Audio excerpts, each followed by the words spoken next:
Part 2 of the book is called Method. Please tell us about the Morpheus Method. Part 2 of the book is the Morpheus Method. And this is again divided into 3 chapters because it's a sequential process, although sometimes a cyclical process, because you could, at the end of part 3, go back to part 1 again of these 3 chapters. But the first chapter is the connection, how vital it is to connect. The second chapter is stimulate, how vital it is to create other perspectives. And then the third part is challenge, how we need to speak our truth in love. In the Morpheus Method, you begin with connect. What does this mean to leaders? Connection is all about creating the space, the relationship, the sense of the person that you're trying to influence of feeling heard. But let me start with the self-leadership level, because connection with self is vital to great leadership. Knowing where you are with your emotions, your mind, your body, every part of your gut. You need to connect with all of that to be able to use that in the way that you lead. So what does it mean to connect with others? Well, we want to connect with their emotions. We want to connect with where they're at. What are they facing? What are they doing? In fact, what you really want is to make them feel heard. And so connection is primarily about active listening. And we create the connection.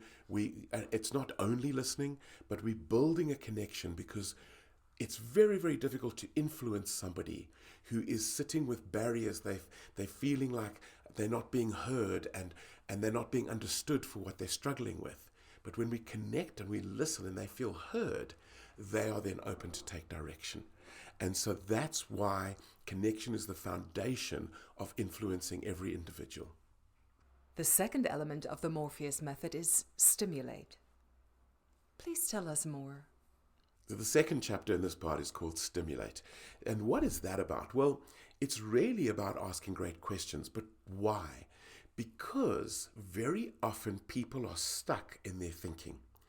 And this connection stimulate process is about empowering them to think better.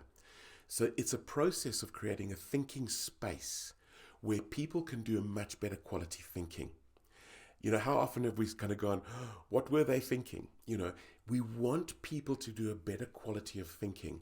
And when we are telling them all the time, they're not doing great thinking. But when we are listening and asking phenomenal open-ended questions, it's creating a thinking space for them where they can come up with better solutions. So for example, if somebody is stuck on a problem, you say, what other alternatives have you thought about? What are some other ideas? Some other ways you could approach that?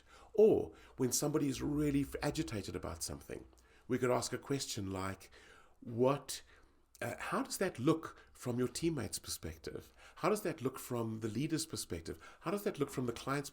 And we're shifting the perspective of people. And that's what Stimulate is all about. It's creating a thinking space where people can see things beyond the channeled, locked-in thinking that they got stuck in. The third and final element of the Morpheus Method is challenge, one of your trademarks as a leadership trainer, mentor, and coach. How does challenge work? So the final chapter in the Morpheus Method is challenge. And the simplest way to put it, it's speaking the truth in love. And this is really interesting. I keep encountering this.